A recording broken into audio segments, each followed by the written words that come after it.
Hi students, good morning. మనము my name is Shankar, chemistry లెక్చరర్ని. మన లాస్ట్ వీడియోలో మనము acidic strength of aliphatic carboxylic acid discuss చేస్తున్నాము. అది బై యూజింగ్ ఇండక్టివ్ ఎఫెక్ట్, అంటే ఇండక్టివ్ ఎఫెక్ట్ అప్లికేషన్స్లో మనము చెప్పుకుంటున్నాము. ఓకేనా? సో ఇండక్టివ్ ఎఫెక్ట్ అప్లికేషన్స్లో 5th పాయింట్ డిస్కస్ చేస్తున్నాము. Acidic strength of aliphatic carboxylic acid అని లాస్ట్ వీడియోలో కొన్ని డిస్కస్ చేసాము. ఫర్దర్గా ఇంకా దీంట్లో డిస్కస్ చేయాల్సిన పాయింట్స్ ఉండటం వల్ల ఈ వీడియో కంటిన్యూ చేస్తున్నాము. చూడమ్మా, కొన్ని ఎగ్జాంపుల్స్ రాస్తున్నాను. సో ఒకసారి ఫస్ట్ ఎగ్జాంపుల్ చూసినట్టయితే ఒక 4 ఆప్షన్స్ రాశాను. వాటిలో మనము ఎసిడిక్ స్ట్రెంత్ చెప్పాలి. అన్ని కార్బాక్సిలిక్ యాసిడ్ అన్ని యాసిడ్సే. సో అన్ని యాసిడ్స్ కాబట్టి అన్ని H+ అయాన్స్ రిలీజ్ చేస్తాయి, ఎసిడిక్ స్ట్రెంత్ చూపిస్తుంది. కానీ మనం ఏం చెప్పాలి, ఏది స్ట్రాంగ్ యాసిడ్ ఏది వీక్ యాసిడ్ చెప్పాలి. సో ఇంక్రీజింగ్ ఆర్డర్ కానీ డిక్రీజింగ్ ఆర్డర్ కానీ క్వశ్చన్ ఏదో అడగచ్చు. సో ఒకసారి చూడండి, మనము ఎసిడిక్ స్ట్రెంత్ చెప్పాలంటే ఎలా చెప్తాం? మనము acidic strength depends on stability of its conjugate base.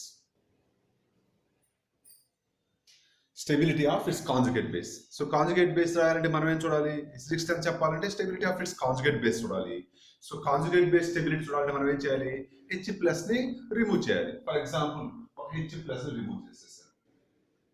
ఒక H+ రిమూవ్ చేస్తే so oxygen gets negative charge. అన్ని కేసులు ఉంది కదా. సో ఎవ్రీ కేసులో ఆక్సిజన్ మైనస్.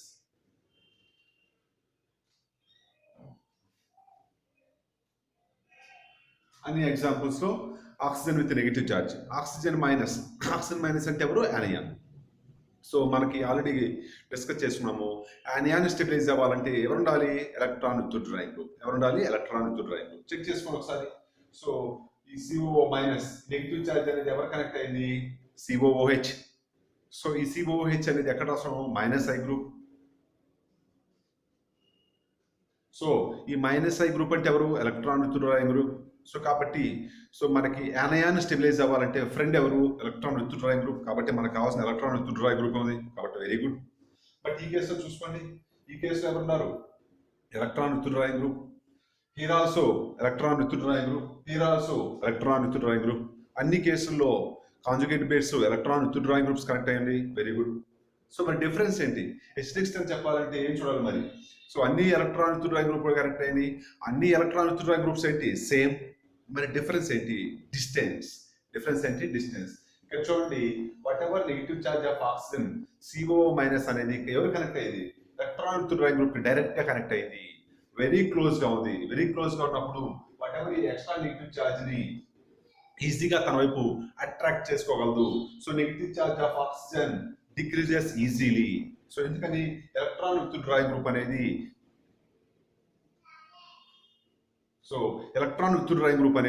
నెగిటివ్ ఛార్జ్ ఆనయానికి వెరీ క్లోజ్ గా ఉంది కాబట్టి నెగిటివ్ ఛార్జ్ డిక్రీజ్ చేస్తుంది, స్టెబిలిటీ ఇంక్రీజ్ అవుతుంది. ఈ కేసుకి వచ్చారు చూడండి, ఎలక్ట్రాన్ విత్ డ్రాయింగ్ గ్రూప్ వచ్చేకి కొంచెం డిస్టెన్స్ లో ఉంది. So in between there is 1CH2. ఈ కేసుకి వచ్చారు చూసుకోండి, ఇంకా డిస్టెన్స్ లో ఉంది. సో ఈ నెగిటివ్ ఛార్జ్ ఆనయానికి COH మధ్య 2 కార్బన్స్ ఉన్నాయి. ఈ కేసులో వచ్చేకి ఇన్ బిట్వీన్ ఇద్దరి మధ్య వచ్చేకి 3 కార్బన్స్ ఉన్నాయి. సో డిస్టెన్స్ పెరిగిపోతుంది. So electron withdrawing group distance పెరిగిపోతుంటే ఆ నెగిటివ్ ఛార్జ్ తన వైపు అట్రాక్ట్ చేసుకునే కెపాసిటీ తగ్గిపోతుంది. సో క్లోజ్ గా ఉండటం వల్ల electron withdrawing group very closest గా ఉండటం వల్ల so electron what ever negative charge of oxygen decreases easily. So stability increases. when stability of conjugate base increases, acidic strength increases. So దాని ప్రకారము ఇవి distance base చేసుకొని electron withdrawing group distance base చేసుకొని మనం acidic strength. So strong acid ఎవరు చెప్పచ్చు? First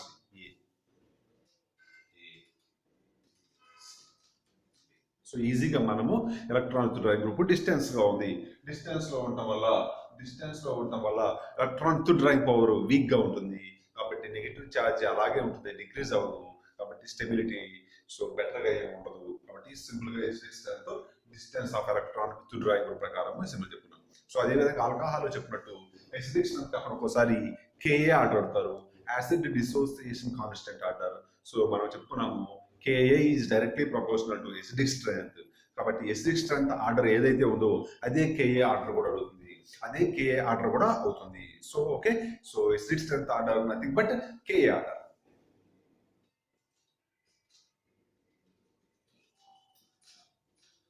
so for example Ka కాకుండా pKa order ఇస్తే ఏం చేయాలమ్మా, ఆన్సర్ వచ్చే వాళ్ళకి ఆపోజిట్ లో ఆన్సర్ చేయాలి.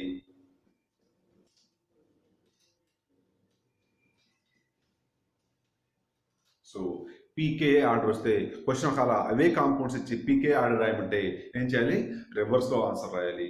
సో మనము ఇక్కడ 3 టైప్ ఆఫ్ క్వశ్చన్స్ ఫ్రేమ్ చేసుకోవచ్చు. ఎసిడిక్ స్ట్రెంత్ ఆర్డర్ అడగచ్చు, లేకపోతే కేఏ ఆర్డర్ అడగచ్చు, లేకపోతే పీకే ఆర్డర్ అడగచ్చు. సింపుల్ గా ఎసిడిక్ స్ట్రెంత్ ఆర్డర్ వస్తే కేఏ ఆర్డర్ రాయడం సేమ్, పీకే ఆర్డర్ వచ్చిన దానికి ఆపోజిట్ చేస్తాం. Clear of first question electron group distance basis కు చేద్దాం.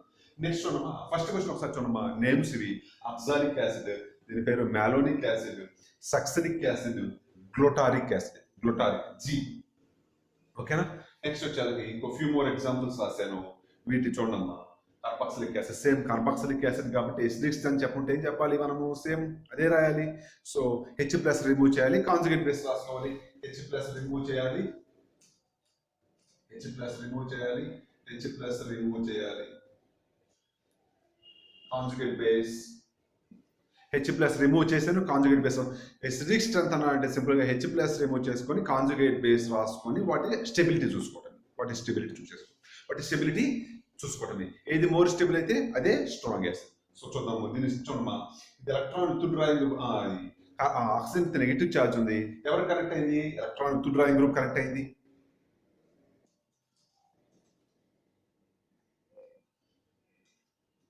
సో ఈ కేసులో so what ever carbon means negative charged carboxylate అనేది ఎవరు కనెక్ట్ అయింది, electron withdrawing group connect అయింది. ఇక్కడ electron withdrawing group connect అయింది, ఇక్కడ నుంచి కదా హెచ్ ప్లస్ రిమూవ్ అయింది. ఇది కాంజుగేట్ బేస్, ఇది కాంజుగేట్ బేస్. ఈ కాంజుగేట్ బేస్ కి ఎవరు కనెక్ట్ అయ్యారు, ఎలక్ట్రాన్ విత్ డ్రాయింగ్ గ్రూప్. ఈ కేసులో కూడా ఇది కాంజుగేట్ బేస్, ఇది ఎవరు కనెక్ట్ అయింది, electron withdrawing group. So అన్ని ఎలక్ట్రాన్ విత్ డ్రాయింగ్ గ్రూప్ కి కనెక్ట్ అయింది. ఓకే సార్, మరి స్టెబిలిటీ ఎవరు? సో చెక్ చేసుకోండి, ఇద్దరి మధ్య డిఫరెన్స్ చూడండి జాగ్రత్తగా. ఇద్దరి మధ్య డిఫరెన్స్ చూస్తే ఇక్కడ వచ్చేసరికి C bond C single bond ఉంది, ఈ కేసుకి వచ్చేసరికి సి డబుల్ బాండ్ సి ఉంది. సో ఈ కేసులో ఏమమ్మా, సి డబుల్ బాండ్ సి ఉంది. సో ఒకసారి మీరు ప్రీవియస్ స్టార్టింగ్ వీడియోస్ చెప్పినట్టు మీకు గుర్తుందో లేదో, electronegativity directly proportional to percentage of S character. So S character పెంచి ఉంటే ఎలక్ట్రాన్ నెగిటివిటీ పెంచి ఉంటుంది. సో ఎలక్ట్రాన్ నెగిటివిటీ పెంచి ఉంటే ఎలక్ట్రాన్ విత్ డ్రాయింగ్ పవర్ కూడా పెంచి ఉంటుంది. ఎందుకంటే ఎలక్ట్రాన్ నెగిటివిటీ అంటే ఏంటి, ఎలక్ట్రాన్స్ బాండ్ ఎలక్ట్రాన్స్ అని తన వైపు అట్రాక్ట్ చేసుకుంటారు కదా. సో ఇండైరెక్ట్ గా ఎలక్ట్రాన్ నెగిటివిటీ ఎలా ఉంది, ఎలక్ట్రాన్ విత్ డ్రాయింగ్ గ్రూప్ లాగా బిహేవ్ చేస్తుంది. ఎలక్ట్రాన్ నెగిటివిటీ అనేది ఎలక్ట్రాన్ విత్ డ్రాయింగ్ గ్రూప్ లాగా బిహేవ్ చేస్తుంది. ఎందుకంటే ఎలక్ట్రాన్ నెగిటివిటీ అన్నా ఎలక్ట్రాన్స్ తన వైపు అట్రాక్ట్ చేసుకుంటాం, ఎలక్ట్రాన్ విత్ డ్రాయింగ్ గ్రూప్ అన్నా ఎలక్ట్రాన్స్ తన వైపు అట్రాక్ట్ చేసుకుంటాం. సో ఈ కేసులో వచ్చేసరికి సిఓఓహెచ్ ఉంది, ఈ కేసులో ఎలక్ట్రాన్ విత్ డ్రాయింగ్ గ్రూప్, ఈ కేసులో ఉన్న electron withdrawing group both are same. ఈ కేసులో ఉన్న ఎలక్ట్రాన్ విత్ డ్రాయింగ్ గ్రూప్, ఈ కేసులో ఉన్న electron withdrawing group both are same అయినప్పుడు మరి ఏదో ఒక డిఫరెన్స్ చూపించాలి కదా. ఆ డిఫరెన్స్ ఏంటంటే పర్సెంటేజ్ ఆఫ్ ఎస్ క్యారెక్టర్. ఇక్కడ వచ్చేసరికి సింగిల్ బాండ్ ఉంది, ఇక్కడ వచ్చేసరికి డబుల్ బాండ్ ఉంది. డబుల్ బాండ్ ఉంటే పర్సెంటేజ్ ఆఫ్ ఎస్ క్యారెక్టర్ పెంచు ఉంటుంది, డబుల్ బాండ్ ఉంటే పర్సెంటేజ్ ఆఫ్ ఎస్ క్యారెక్టర్ పెంచు ఉంటుంది. పర్సంటేజ్ ఆఫ్ ఎస్ క్యారెక్టర్ పెంచు ఉంటే ఎలక్ట్రాన్ నెగిటివిటీ పెంచు ఉంటుంది, ఎలక్ట్రాన్ నెగిటివిటీ పెంచు ఉంటే ఏమైందమ్మా, సో ఎలక్ట్రాన్ నెగిటివిటీ పెంచు ఉంటే ఎలక్ట్రాన్ విత్ డ్రాయింగ్ గ్రూప్ గా బిహేవ్ చేస్తుంది. Electron withdrawing group behave చేస్తే whatever conjugate base anion అనేది మోర్ స్టేబుల్ అవుతుంది. సో దీని ప్రకారం మనకి ఏమర్థమవుతుంది, ఏబిలో B is more acidic.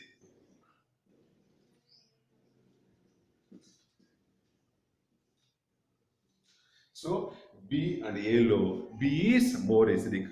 So difference ఉన్నమా, ఈ రెండు కేసుల్లో electron withdrawing group same, number of carbon atoms same, only difference ఏంటి, సింగిల్ బాండ్ ఇక్కడ డబుల్ బాండ్ ఉంటే ఎస్ క్యారెక్టర్ పెంచు, సింగిల్ బాండ్ తో కంపేర్ చేస్తే ఎస్ క్యారెక్టర్ పెంచు అంటే ఎలక్ట్రాన్ నెగిటివిటీ పెంచు. ఎలక్ట్రాన్ నెగిటివిటీ అంటే ఏంటి, ఎలక్ట్రాన్స్ అట్రాక్ట్ చేసుకుంటాం, వాట్ ఎవర్ నెగిటివ్ ఛార్జ్ ని ఇది బాగా అట్రాక్ట్ చేయగలదు, వాట్ ఎవర్ నెగిటివ్ ఛార్జ్ ని ఈ డబుల్ బాండ్ అనేది అట్రాక్ట్ చేయగలదు. ఎవరితో కంపేర్ చేసుకుంటే సింగిల్ బాండ్. సో దీని ప్రకారం ఇది మోర్ స్టెబిలైజ్ అవుతుంది దీనికన్నా. సో బి గ్రేటర్ దాన్ ఏ. నెక్స్ట్ ఈ రెండింటితో కంపేర్ చేద్దాం. అదేవిధంగా చెక్ చేస్తే అదేవిధంగా ఈ డబుల్ బాండ్ అనేది సిలో కూడా ఉన్నది, ఏలో లేదు. ఓకే, అదే విధంగా డబుల్ బాండ్ అనేది C లో కూడా ఉంది కాబట్టి దీని ప్రకారము okay, C also stronger acid than A, C also stronger acid than A, ఎందుకంటే C లో కూడా ఏముంది డబుల్ బాండ్ ఉంది. ఓకే, నా కంపేర్ చేయాల్సింది బీసీలో కంపేర్ చేయాలి. బీసీలో కంపేర్ చేయడానికి చూడమ్మా, బీసీలో డిఫరెన్స్ ఉంది. దీన్ని ఏమంటామంటే మ్యాలిక్ యాసిడ్ అంటాము.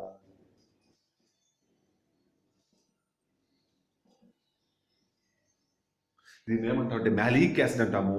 దీన్ని వచ్చేసరికి ఫొమరిక్ యాసిడ్ అంటాము. సో ఒకసారి మీరు స్టీరియో ఐసోమెరిజం అనే టాపిక్ వస్తే ఈ రెండు కాంపౌండ్స్ సేమే. సో ఈ మ్యాలిక్ యాసిడ్ వచ్చేసరికి సిస్ ఐసోమర్ అంటాం, ఎందుకంటే సిఓహెచ్ గ్రూపులు రెండు సేమ్ సైడ్ ఉన్నవి, అయితే హైడ్రోజన్స్ రెండు సేమ్ సైడ్ ఉన్నవి. సో గ్రూప్స్ అనేవి సేమ్ సైడ్ ఉంటే డబుల్ బాండ్. సో ఆల్కిన్స్ లో మనం సిస్ ట్రాన్స్ ఐసోమెరిజం నేర్చుకుంటాము. C double bond C whatever groups connected to C double bonds అనేవి సేమ్ సైడ్ ఉంటే సిస్ ఐసోమర్ అంటాం.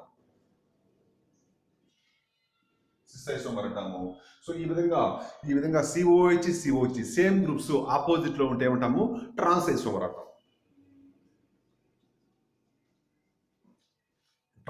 అంటాం. సో ఈ రెండు కాంపౌండ్స్ సేమ్, ఓన్లీ డిఫరెన్స్ ఏంటి, జామెట్రికల్ ఐసోమెరిజం లో డిఫరెన్స్ ఉంది. సో ఇప్పుడు దీని జామెట్రికల్ ఐసోమెరిజం ప్రకారం చెప్పుకుంటాము. ఒకసారి చూడమ్మా, ఇది సిస్ ఐసోమర్, ఇది ట్రాన్స్ ఐసోమర్. ఓకే, ఈ రెండింటి మధ్య ఎసిడిక్స్ అని చెప్పాలంటే సేమ్. ఇదేంటి కాంజుగేట్ బేస్, ఇదేంటి కాంజుగేట్ బేస్. ఒకసారి చూడమ్మా జాగ్రత్తగా అబ్జర్వ్ చేసినట్టయితే కాంజుగేట్ బేస్ అంటే ఇక్కడ ఎవరు యానియాన్. సో ఈ యానియాన్ అనేది what ever oxygen with negative charge అనేది, సో ఒకసారి ఈ హైడ్రోజన్ తో ఈ అడ్జసెంట్ ఉన్న హైడ్రోజన్ బాండింగ్ ఫామ్ చేస్తుంది. మనకి ఫస్ట్ ఇయర్ లో కెమికల్ బాండింగ్ అనే చాప్టర్ లో హైడ్రోజన్ బాండ్ అనే టాపిక్ ఉందమ్మా. So it is the electrostatic force of attraction between partially positively charged hydrogen and more electronegative atom. So మీకు ఆల్రెడీ తెలుసు ఆక్సిజన్ ఏంటి మోర్ ఎలక్ట్రానెగటివ్ ఆటమ్. సో ఈ more electronegative atom కి మరియు hydrogen మధ్య partially positively charged hydrogen మధ్య hydrogen bond form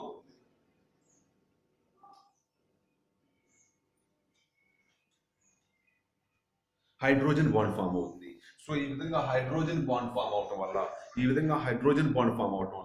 stability increase అవుతుంది. ఏమవుతుంది, స్టెబిలిటీ ఇంక్రీజ్ అవుతుంది. బట్ ఈ కేసులో ఇదేంటి ట్రాన్స్ ఐసోమర్. ట్రాన్స్ ఐసోమర్ కేసులో సిఓహెచ్ గ్రూప్ ఆపోజిట్ లో ఉండటం వల్ల వాట్ ఎవర్ నెగిటివ్ ఛార్జ్ అనేది ఈ హైడ్రోజన్ బాండ్ ఫామ్ చేయలేదు. ఈ కేసులో వచ్చేసరికి రెండు సేమ్ సైడ్ ఉన్నవి. వాట్ ఎవర్ ఈ oxygen negative charge oxygen and hydrogen అనేది రెండు సేమ్ సైజ్ ఉండటం వల్ల ఈజీగా బాండింగ్ ఫామ్ చేసేవి, దాన్ని హైడ్రోజన్ బాండ్ అంటాము. ఈ కేసుకి వచ్చేసరికి రెండు ఆపోజిట్ లో ఉండటం వల్ల హైడ్రోజన్ బాండ్ పాసిబిలిటీ దీంట్లో ఉండదు. హైడ్రోజన్ బాండ్ పాసిబిలిటీ లేకపోతే స్టెబిలిటీ డిక్రీజ్ అవుతుంది. సో దీని ప్రకారము మ్యాలిక్ యాసిడ్ లో సిస్ ఐసోమర్ లో హైడ్రోజన్ బాండ్ పాసిబిలిటీ ఉంది ఎప్పుడు ఆఫ్టర్ లూజింగ్ H+ ions. కాబట్టి హైడ్రోజన్ బాండ్ ద్వారా కూడా మరలా ఫర్దర్ గా స్టెబిలిటీ ఇంక్రీజ్ అవుతుంది. కాబట్టి బీసీలో కంపేర్ చేస్తే B is stronger acid than C. అంటే malic acid is stronger acid than fumaric acid. క్లియరా?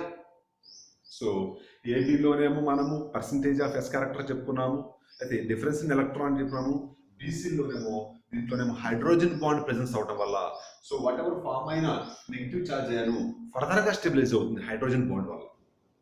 ఈ కేసులో ఆ హైడ్రోజన్ బాండ్ లేదు కాబట్టి ఇక్కడ స్టెబిలిటీ ఇంక్రీజ్ అయింది, ఇక్కడ స్టెబిలిటీ ఇంక్రీజ్ కాలేదు. కాబట్టి ఆ విధంగా కేఆర్ రాశాను. కే అనేది బట్ ఎసిడిక్ స్ట్రెంత్. నెక్స్ట్ అమ్మా ఫర్దర్ ఒక 5 ఎగ్జాంపుల్స్ రాశాను, చెక్ చేసుకోండి. Alcohol water, carboxylic acid. So always remember carboxylic acids are stronger than water. Carboxylic acids have strong acidic nature than alcohols and water. Carboxylic acids అనేవి water తో కన్నా మరియు alcohol తో కన్నా స్ట్రాంగ్ ఎసిడిక్ నేచర్ చూపిస్తుంది. కాబట్టి ఇక్కడ కంపేర్ చేస్తే ఈ రెండు ఆల్కహాల్, ఇది వాటర్, ఈ రెండు వచ్చేసరికి యాసిడ్స్. కాబట్టి ఓవరాల్ మీకు ఏం ఐడియా రావాలి, ఈ రెండు స్ట్రాంగ్ యాసిడ్స్ దాన్ ఈ 3 మెంబర్స్ గా. ఓకే, సో దీని ప్రకారము ఈ రెండు స్ట్రాంగర్ ఉంటాయి, ఈ ముగ్గురు. ఓకే, ఈ రెండింటిలో కంపేర్ చేద్దాం. రెండు కార్బాక్సిలిక్ యాసిడ్స్. ఈ రెండు కార్బాక్సిలిక్ యాసిడ్ స్ట్రాంగ్ యాసిడ్ ఎవరు same. So carboxylic acid acidics అని చెప్పాలంటే మనం ఏం చూడాలి, కాంజుగేట్ బేస్ చూసుకోవాలి. కాంజుగేట్ బేస్ అంటే ఎవరు, oxygen with negative charge oxygen with negative charge. Check చేసుకోండి, ఆక్సిజన్ నెగిటివ్ ఛార్జ్ ఎవరు కనెక్ట్ అయితే స్టెబిలిటీ ఇంక్రీజ్ అవుతుంది, electron withdrawing group. So ఎవరు కనెక్ట్ అయితే స్టెబిలిటీ డిక్రీజ్ అవుతుంది, electron releasing group. So check చేస్తే ఈ కేసులో ఇది ఎవరు కనెక్ట్ అయింది, CH3. CH3 అనేవారు electron releasing group. Electron releasing group అవడం వల్ల స్టెబిలిటీ ఏమవుతుంది, డిక్రీజ్ అవుతుంది. ఎందుకని, electron releasing group electrons further గా రిలీజ్ చేస్తే నెగిటివ్ ఛార్జ్ ఏమవుతుంది, ఇంక్రీజ్ అవుతుంది. సో ఈ విధంగా ఇక్కడ ఎలక్ట్రాన్ రిలీజింగ్ గ్రూప్, సో ఇది ఏం చేస్తుంది, స్టెబిలిటీని డిక్రీజ్ చేస్తుంది. ఇక్కడ వచ్చేసరికి ఆ ఎలక్ట్రాన్ రిలీజింగ్ గ్రూప్ లేదు కాబట్టి ఇదే బెటర్ స్టేబుల్ గా ఉంది. ఇది మోర్ స్టేబుల్. స్టేబుల్ అంటే ఎవరు, conjugate base. So conjugate base అనేది మోర్ స్టేబుల్ అయితే ఎసిడిక్ స్ట్రెంత్ కూడా హయ్యర్. సో దీని ప్రకారం KA సో డి అనేది స్ట్రాంగ్ యాసిడ్ దాన్. నెక్స్ట్ వీటికి వచ్చేసరికి alcohols water. So carboxylic acid అనేవి stronger acids than alcohols and water. So carboxylic acid first person. Next alcohols వాటర్లో మనము so acidic strength of alcohols అని చెప్పినాము. Water is stronger acids than alcohol చెప్పుకున్నాము. Water is stronger means water shows more acidic nature. Water shows strong acidic nature than alcohols చెప్పుకున్నాము. దాని ప్రకారము water ఏమవ్వాలి, stronger acids than. Water shows stronger acidic nature కానీ alcohol చెప్పుకున్నాము. కానీ అక్కడ ఒక ఎక్సెప్షన్ చెప్పుకున్నాము, మిథైల్ ఆల్కహాల్ చెప్పుకున్నాము. వాటర్ మిగతా ఆల్కహాల్స్ కన్నా స్ట్రాంగ్ యాసిడ్, కానీ ఒక ఎక్సెప్షన్ మిథైల్ ఆల్కహాల్ అనేది వాటర్ కన్నా స్ట్రాంగ్ యాసిడ్.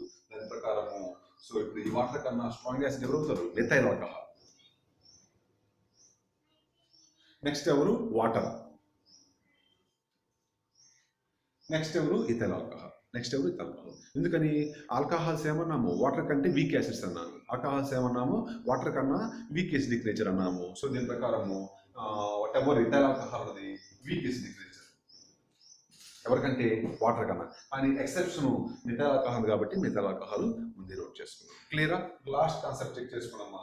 సో ఇది simple, electron withdrawing group. So ఇక్కడ ఎలక్ట్రాన్ విత్ డ్రాయింగ్ గ్రూప్ ఉంది, ether. Electron withdrawing group ఉంది, ఇక్కడ ఎటువంటి ఎలక్ట్రాన్ విత్ డ్రాయింగ్ గ్రూప్ లేదు, ఓన్లీ రిలీజింగ్ గ్రూప్ కాబట్టి అందరికన్నా వీక్ యాసిడ్. సో ఈ ఎలక్ట్రాన్ విత్ డ్రాయింగ్ గ్రూప్ లో ఈ రెండు electron with drawing groups same, ఇక్కడ వచ్చేసరికి డిఫరెంట్. సో నెక్స్ట్ వచ్చేసరికి ఈథర్. ఇది వచ్చేసరికి అమినో. అమినోలో వచ్చేసరికి ఎలక్ట్రాన్ విత్ డ్రాయింగ్ పవర్ మనం -I ఆర్డర్ లో సో ఈథర్ గా రాసుకున్నాము. దాని ప్రకారం ఈ రెండు స్ట్రాంగ్ యాసిడ్స్ అవుతాయి. మిగతా వాళ్ళకి ఈ రెండింటితో కంపేర్ చేసుకుంటే సేమ్. ఇక్కడ మనకు ఎవరుంటారు, ఆక్సిజన్ విత్ నెగిటివ్ ఛార్జ్ ఉంటుంది. సో ఈ నెగిటివ్ ఛార్జ్ అనేది ఈ రెండు కేసులు కంపేర్ చేస్తే, డిస్టెన్స్ కంపేర్ చేస్తే ఈ ఎలక్ట్రాన్ విత్ డ్రాయింగ్ గ్రూప్ అనేది క్లోజ్ గా ఉంది దీంతో కంపేర్ చేస్తే. కాబట్టి ఇది క్లోజ్ గా ఉంటే ఏం చేస్తుంది, ఈజీగా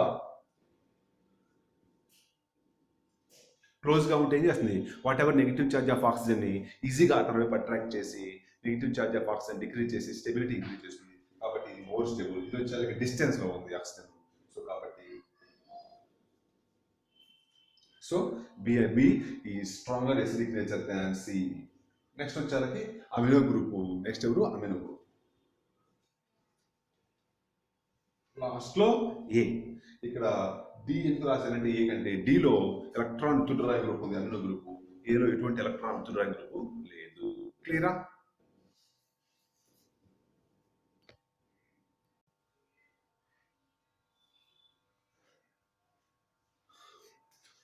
చూడండి స్టూడెంట్స్, మనము acidic strength of alcohols finish చేసాము, కార్బాక్సిలిక్ యాసిడ్ ఫినిష్ చేసాము. సో దాంతోపాటు ఆల్కహాల్స్, కార్బాక్సిలిక్ యాసిడ్స్ కాకుండా వేరే కాంపౌండ్స్ ఇస్తే ఎలా చెక్ చేయాలి అనే ఒక చిన్న బేసిక్ ఇన్ఫర్మేషన్ డిస్కస్ చేస్తాను. యాక్చువల్గా ఇది డీటెయిల్గా మనము వేరే చాప్టర్స్లో కెమికల్ బాండింగ్లో కానీ సమ్ అదర్ చాప్టర్స్ డిస్కస్ చేస్తాము. కనీసం సమ్ బేసిక్ ఇన్ఫర్మేషన్ అయితే తెలియాలని ఉద్దేశంతో డిస్కస్ చేస్తాను. Factors affecting acidic nature. ఇవి సహజంగా ఆల్కహాల్స్ కాదు. చూడమ్మా, ఇక్కడ రెండు ఫ్యాక్టర్స్ ఉన్నవి. సో మనకి ఎవరు ఇస్తారు, ఎసిడిక్ స్ట్రెంత్ చాలకి కొన్ని కాంపౌండ్స్ ఇస్తారు, 3-4 కాంపౌండ్స్ ఇచ్చి కంపారిజన్ చేయమంటారు. సో ఇంక్రీజింగ్ ఆర్డర్, లేకపోతే డిక్రీజింగ్ ఆర్డర్, లేకపోతే ఎవరు స్ట్రాంగ్ యాసిడ్, ఎవరు వీక్ యాసిడ్.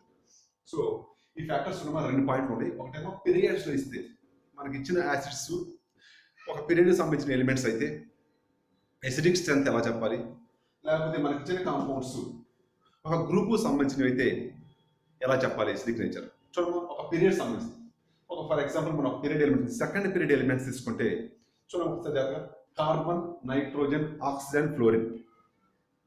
సో ఈ 4 ఏంటివి సెకండ్ పీరియడ్ ఎలిమెంట్, ఒకే పీరియడ్ సంబంధించిన element carbon, nitrogen, oxygen, fluorine. ఓకేనా? వాటి కాంపౌండ్స్ రాశారు. కార్బన్తో ఫామ్ అయ్యే కాంపౌండ్ CH4, ఎందుకని కార్బన్ వ్యాలెన్సీ 4 కాబట్టి. నైట్రోజన్తో ఫామ్ అయ్యే కాంపౌండ్ NH3, ఆక్సిజన్తో ఫామ్ అయ్యే కాంపౌండ్ H2O, ఫ్లోరిన్తో ఫామ్ అయ్యే కాంపౌండ్ HF.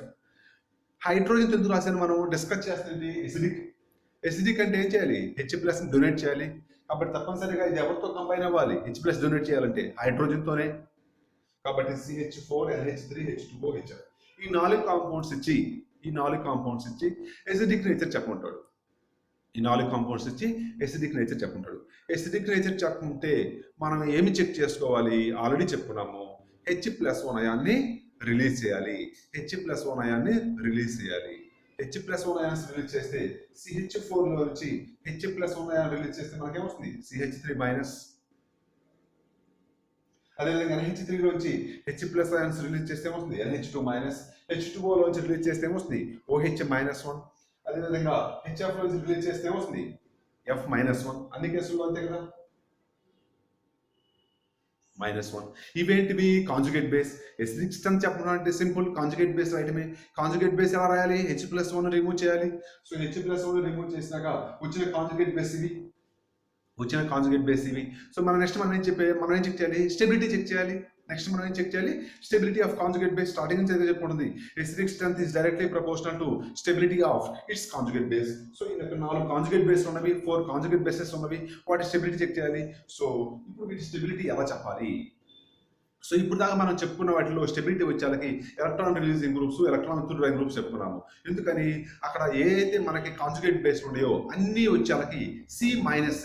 సో అన్ని కాంజుగేట్ బేస్ వచ్చేళ్ళకి ఏమండి అన్ని carbons with negative charge. Check చేసుకోండి ప్రీవియస్ ఎగ్జాంపుల్స్ లో అన్ని వచ్చేళ్ళకి కార్బన్ విత్ నెగిటివ్ ఛార్జ్ కాదు, oxygen with negative charge. So acidic strength లో ఏముంటాయని ఆక్సిజన్ విత్ నెగిటివ్ ఛార్జ్ ఉన్నవి. అన్ని ఆక్సిజన్ విత్ నెగిటివ్ ఛార్జ్ కాబట్టి electron releasing groups, electron withdrawing groups ప్రకారం మనం ఇండక్టివ్ ఎఫెక్ట్ ద్వారా ఎక్స్ప్లెయిన్ చేసాం. ఇక్కడ చెక్ చేసుకోండి ఇక్కడ నెగిటివ్ ఛార్జ్ ఎవరికి ఉంది ఫ్లోరిన్, ఇక్కడ నెగిటివ్ ఛార్జ్ ఎవరికి ఉంది ఆక్సిజన్, ఇక్కడ నెగిటివ్ ఛార్జ్ ఎవరికి ఉంది నైట్రోజన్, ఇక్కడ నెగిటివ్ ఛార్జ్ ఎవరికి ఉంది కార్బన్. సో అక్కడ నెగిటివ్ ఛార్జ్ అన్ని ఎగ్జాంపుల్స్ ఆక్సిజన్ కి కనెక్ట్ అయింది. కానీ ఈ కేసులో నెగిటివ్ ఛార్జ్ అనేది డిఫరెంట్ ఎలిమెంట్స్ కనెక్ట్ అయింది, సేమ్ ఆటమ్ కాదు, డిఫరెంట్ ఆటమ్స్ కనెక్ట్ అయింది. ఈ విధంగా డిఫరెంట్ ఆటమ్స్ కనెక్ట్ అయితే ఆ డిఫరెంట్ ఆటమ్స్ అనేవి ఒక పీరియడ్ సంబంధించిన ఎలిమెంట్స్ అయితే the different atoms are belongs to a particular period, ఒక పీరియడ్ సంబంధించిన అయితే. సో చూడమ్మా it depends on electronegativity of the element. So ఏదైతే ఈ కాంజుగేట్ బేస్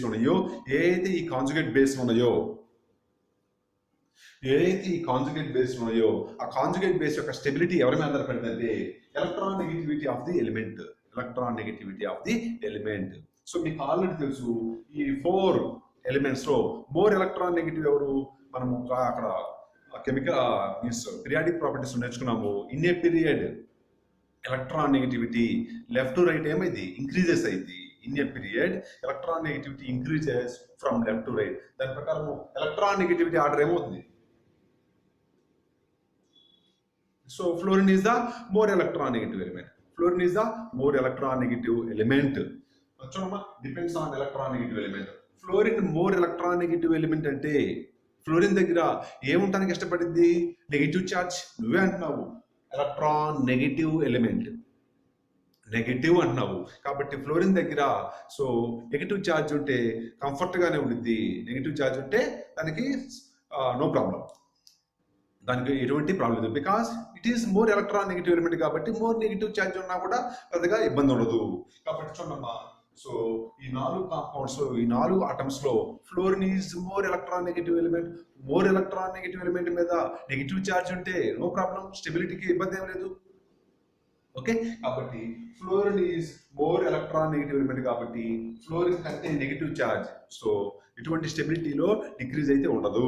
సో చెప్పండమ్మా సో ఈ 4 కాంజుగేట్ బేస్ తీసుకుంటే సో ఎలక్ట్రాన్ నెగిటివ్ బేస్ ప్రకారం fluorine is more electron negative element కాబట్టి మోర్ ఎలక్ట్రాన్ నెగిటివ్ ఎలిమెంట్ మీద నెగిటివ్ ఛార్జ్ ఉంది కాబట్టి more stable.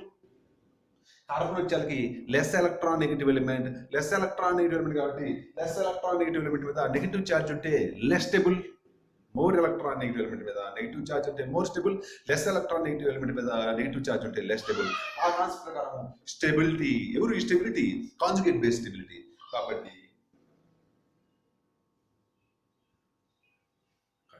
More electron negative element మీద నెగిటివ్ ఛార్జ్ ఉంది. What is the problem? No problem. కాబట్టి more stable. Less electron negative element మీద negative charge ఉంది. Less electron negative మీద negative charge ఉంటే ఏంటి? Less stable. కాబట్టి ఎక్కడ రాశాను? లాస్ట్ రాశాను. కాబట్టి స్టెబిలిటీ ఎవరమైంది? Stability of conjugate base is conjugate base. So stability of conjugate base order ఏదైతే ఎసిడిక్ స్ట్రెంత్ ఆర్డర్ కూడా అదే అవుతుంది. సో అదేగా చెప్పింది, acidic strength order is directly proportional to stability of conjugate base. So conjugate base stability order ఇది కాబట్టి acidic strength order కూడా ఏమవుతుంది? Same order. So acidic strength order ఏమవుతుంది?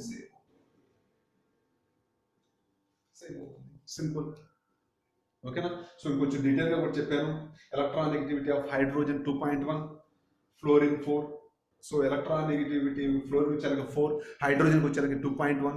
సో కాబట్టి ఫ్లోరిన్ హయ్యర్ ఎలక్ట్రాన్ నెగిటివిటీ కాబట్టి electron negativity definition ప్రకారము బాండ్లో ఉన్న electrons ని ఫ్లోరిన్ తన వైపు బాగా అట్రాక్ట్ చేయగలదు. బాగా అట్రాక్ట్ చేస్తే ఏమొస్తుంది? Negative charge. క్లియరా? సో ఈ విధంగా సో ఎసిడిక్ నేచర్ వచ్చేసరికి పీరియడ్స్ లో సంబంధించిన కాంపౌండ్స్ ఇస్తే ఏం చెక్ చేయాలి? Electronegativity of the element check చేయాలి. ఎలక్ట్రాన్ నెగిటివిటీ ఆర్డర్ నోట్ చేసుకోవాలి. ఎలక్ట్రాన్ నెగిటివిటీ ఆర్డర్ ఏదైతే ఎసిడిక్ స్ట్రెంత్ ఆర్డర్ కూడా అది అవుతుంది.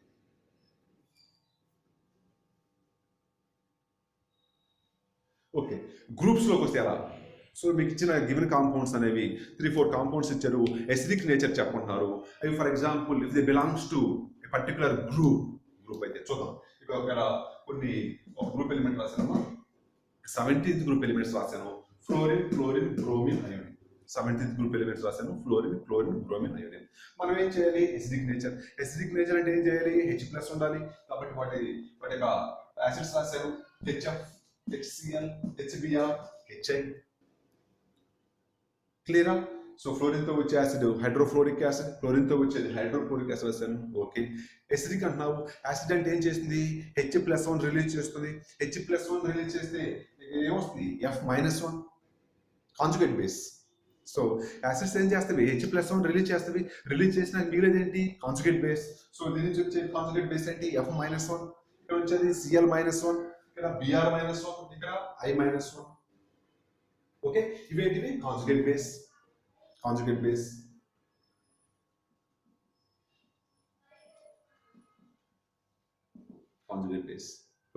ఓకే, కాంజుగేట్ బేస్ వచ్చింది. ఎసిడిక్ స్ట్రెంత్ చెప్పాలంటే మనం ఏం చెప్పాలి? స్టెబిలిటీ ఆఫ్ కాంజుగేట్ బేస్ చెప్పాలి. Stability of its conjugate base. So ఇవన్నీ ఏంటివి? కాంజుగేట్ బేస్లు. వాటి స్టెబిలిటీ చెప్పాలి. సో జాగ్రత్తగా చూడమ్మా. సో ఏదైనా కాంపౌండ్స్ ఇచ్చినవి ఒక గ్రూప్ సంబంధించిన అయితే if the belongs to one particular group ఏం చెప్పాలి? నోట్ చేశాను. Depends on size of the element. Size మీద డిపెండ్ అవుతుంది. ఇక్కడేమో ఎలక్ట్రాన్ నెగిటివిటీ మీద ఆధారపడుతుంది. పీరియడ్ అయితేనేమో ఎలక్ట్రాన్ నెగిటివిటీ మీద ఆధారపడుతుంది. గ్రూప్స్ అయితే సైజ్ మీద డిపెండ్ అవుతుంది. ఒకసారి మీరు అబ్జర్వ్ చేసినట్టయితే గ్రూప్స్ లో టాప్ టు బాటమ్ సైజ్ ఏమవుతుందమ్మా? ఇంక్రీజ్ అవుతుంది. టాప్ టు బాటమ్ ఏమవుతుంది? సైజ్ ఇంక్రీజ్ అవుతుంది. సో చూడండి, అట్లా రాశాను. సో సైజ్ వచ్చాక ఇంక్రీజ్ అవుతుంది. కాబట్టి అయోడిన్ అనేది large size. when compared with fluorine, bromine. Okay, మనకి ఏం కావాలి? ఎసిడిక్ నేచర్ చెప్పాలంటే మనకి ఫస్ట్ అన్నిటికన్నా ముఖ్యం కావాల్సింది ఏంటి? Stability of conjugate base. So ఇవన్నీ కాంజుగేట్ బేస్. వీటి స్టెబిలిటీ చెప్పాలి. చూడమ్మా, సింపుల్. ఎవరి మీద ఆధారపడిందంటే సైజ్ మీద ఆధారపడుతుంది. సో చూడమ్మా, సైజ్ రాశారు. Fluorine, bromine, iodine. చూడండి, జాగ్రత్తగా చూడండి. సో ఇక్కడ మనకేముంది? నెగిటివ్ ఛార్జ్ ఉంది. నెగిటివ్ ఛార్జ్ అంటే ఏంటి? Extra electrons. నెగిటివ్ ఛార్జ్ అంటే ఏంటి? Extra electrons. చెక్ చేసుకున్నట్టయితే జాగ్రత్తగా చెక్ చేస్తే ఎక్స్ట్రా ఎలక్ట్రాన్స్ ఎక్కడ ఉన్నవి? ఇక్కడ ఎక్స్ట్రా ఎలక్ట్రాన్స్ ఉన్నాయి. వాట్ ఎవర్ ఇక్కడ ఏమన్నా ఎక్స్ట్రా ఎలక్ట్రాన్స్ అనేవి చూడండి ఇంత లార్జ్ సైజ్ ఆటం మీద డిస్పర్స్ అవుతాయి. So what ever extra negative charge అనేది డిస్పర్స్ అవుతుంది ఎక్కడ లార్జ్ సైజ్ ఆటం మీద. సో ఇది వచ్చానికి ఏంటి స్మాల్ సైజ్ ఆటం ఇది వచ్చానికి లార్జ్ సైజ్ ఆటం. చెప్పండి నెగిటివ్ ఛార్జ్ ఉంది, నెగిటివ్ ఛార్జ్ వల్ల ఏంటి స్టెబిలిటీ డిక్రీజ్ అయింది. కాబట్టి ఈ ఇక్కడ ఉన్న నెగిటివ్ ఛార్జ్ అనేది ఈ లార్జ్ సైజ్ ఆటం మీద డిస్పర్స్ అయింది, మొత్తం అట్లా డిస్పర్స్ అయింది. ఇక్కడ వచ్చానికి స్మాల్ సైజ్ ఆటం. సో ఏ కేసులో నెగిటివ్ ఛార్జ్ అనేది మీన్స్ ఏ కేసులో నెగిటివ్ ఛార్జ్ డెన్సిటీ తక్కువ ఉంటుంది, ఈ కేసులో నెగిటివ్ ఛార్జ్ డెన్సిటీ తక్కువ ఉంటుంది. ఎందుకని లార్జ్ సైజ్ ఆటం మీద బాగా డిస్పర్స్ అయిపోయింది. ఇక్కడ వచ్చేసరికి స్మాల్ సైజ్ ఆటం మీద నెగిటివ్ ఛార్జ్ ఉంది కాబట్టి నెగిటివ్ ఛార్జ్ డెన్సిటీ ఈ కేసులో పెంచు ఉంటుంది, ఇక్కడ ఈ కేసులో నెగిటివ్ ఛార్జ్ డెన్సిటీ తక్కువ ఉంటుంది. ఎందుకని లార్జ్ సైజ్ ఆటం మీద బాగా డిస్ట్రిబ్యూట్ అయింది. డిస్ట్రిబ్యూషన్ అవడం వల్ల నెగిటివ్ ఛార్జ్ డెన్సిటీ తక్కువ ఉంటుంది. నెగిటివ్ ఛార్జ్ డెన్సిటీ తక్కువ ఉంటే సో నెగిటివ్ ఛార్జ్ తక్కువ ఉంటే స్టెబిలిటీ కూడా ఇంక్రీజ్ అవుతుంది. కాబట్టి అదే రాసాము. ఇక్కడేంటి సైజ్ ఫ్యాక్టర్ ప్రకారము అయోడిన్ లార్జ్ సైజ్ ప్రకారము స్టెబిలిటీ కూడా same order. Size and stability iodine వచ్చేకి లార్జ్ సైజు, స్టెబిలిటీ కూడా I- size higher because of negative charge is dispersed on large size atom. So negative charge density decreases, size ఎక్కువ size మీద charge disperse అయింది. So density తగ్గిపోయింది. ఏ density? Charge density తగ్గటం వల్ల stability increase అయింది. So stability ఎవరిది increase అయింది? Conjugate base. So acidic strength is directly proportional to stability of its conjugate base. కాబట్టి మోర్ స్టేబుల్ ఎవరు? HI. మోర్ స్టేబుల్ ఎవరు? I-. మోర్ స్టేబుల్ అయినప్పుడు సో acidic strength కూడా ఎవరు? ఆ కాంపౌండ్ ఉంది. కాబట్టి దీని ప్రకారం acidic strength కూడా ఏంటమ్మా హైయర్ వచ్చేకి hydroiodic acid is stronger acid than hydrobromic acid. So acidic strength కూడా conjugate base directly proportional to the. So ఈ విధంగా పీరియడ్స్ లో అయితేనేమో electronegativity of the element check చేసుకోవాలి, గ్రూప్స్ లో అయితేనేమో సైజ్ మీద డిపెండ్ అవుతుంది. లార్జ్ సైజ్ ఆటం మీద నెగిటివ్ చార్జ్ బాగా డిస్పర్స్ అవుతుంది. So charge density negative charge density తగ్గుతుంది, స్టెబిలిటీ ఇంక్రీజ్ అవుతుంది. ఏదైతే మోర్ స్టేబుల్ కాంజుగేట్ బేస్ ఏంటి? Conjugate base of HI. So more stable కాబట్టి more acidic. HI is more acidic. So దీన్ని ఈ విధంగా చెప్పొచ్చు. ఇంకొక విధంగా ఎలా చెప్తారంటే ఇది బాండ్ స్ట్రెంత్ ప్రకారం కూడా చెప్తారు. ఎలా?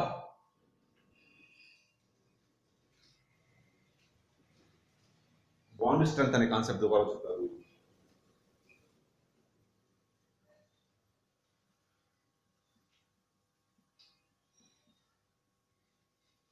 బాండ్ స్ట్రెంత్ అనే కాన్సెప్ట్ ద్వారా కూడా చెప్తామా? ఒకసారి చూడండి HFO HI. సో ఒకసారి చూడండి HFO వచ్చేలాగా ఫ్లోరిన్ స్మాల్ సైజ్ ఆటం కాబట్టి క్లోజ్ గా ఉంటుంది హైడ్రోజన్ కి. హైడ్రోజన్ అయోడిన్ వచ్చేలాకి లార్జ్ సైజ్ ఆటం కాబట్టి లార్జ్ సైజ్ ఆటం కాబట్టి హైడ్రోజన్ నుంచి బాగా డిస్టెన్స్ లో ఉంటుంది. డిస్టెన్స్ లో ఉన్నప్పుడు మనం ఏం చేస్తున్నాము? acidic strength అంటాం కాబట్టి H+ అయాన్ రిలీజ్ అవ్వాలి. రిలీజ్ అవ్వాలంటే ఏమవ్వాలి? బాండ్ బ్రేక్ అవ్వాలి. సో చెప్పండి ఇక్కడ వచ్చేకి ఇద్దరి మధ్య డిస్టెన్స్ పెంచు, ఇక్కడ వచ్చేకి డిస్టెన్స్ తక్కువ రెండు ఆటమ్స్ మధ్య. హైడ్రోజన్ ఫ్లోరిన్ డిస్టెన్స్ తక్కువ, ఇక్కడ హైడ్రోజన్ అయోడిన్ లో డిస్టెన్స్ పెంచు because of large size iodine atom. So distance పెంచు కాబట్టి అట్రాక్షన్స్ తక్కువ ఉంటుంది ఈ రెండు ఆటమ్స్ మధ్య. అట్రాక్షన్స్ తక్కువ ఉంటే బాండ్ బ్రేక్ చేయడం ఈజీ. బాండ్ ఈజీగా బ్రేక్ అయితే ఎవరు రిలీజ్ అవుతారు? H+. బాండ్ ఈజీగా బ్రేక్ అయితే ఎవరు రిలీజ్ అవుతారు? H+. రిలీజ్ అయితే దాన్ని ఏమంటాము? యాసిడ్. సో ఈ విధంగా బాండ్ స్ట్రెంత్ ప్రకారం కూడా చెప్పుకోవచ్చు. సో బాండ్ ఎనర్జీ వచ్చాకి HCl, HBr, HI. Sorry reverse లో రాశాను. బాండ్ ఎనర్జీ అంటే ఏంటి? Energy required to break a bond. So ఇక్కడ చెప్తున్నాము ఇక్కడ బాండ్ బ్రేక్ చేయడము ఈజీ అన్నాను. బాండ్ బ్రేక్ చేయడం ఈజీ అంటే ఎనర్జీ ఎంత కావాలి? తక్కువ కావాలి. So low amount of energy sufficient కాబట్టి లీస్ట్ రాశాను. సో ఎప్పుడైతే బాండ్ బ్రేక్ చేయడం ఈజీ అవుతుందో హెచ్ ప్లస్ రిలీజ్ అవుతుంది. హెచ్ ప్లస్ రిలీజ్ అయితే స్ట్రాంగ్ యాసిడ్. ఓకేనా? Thank you.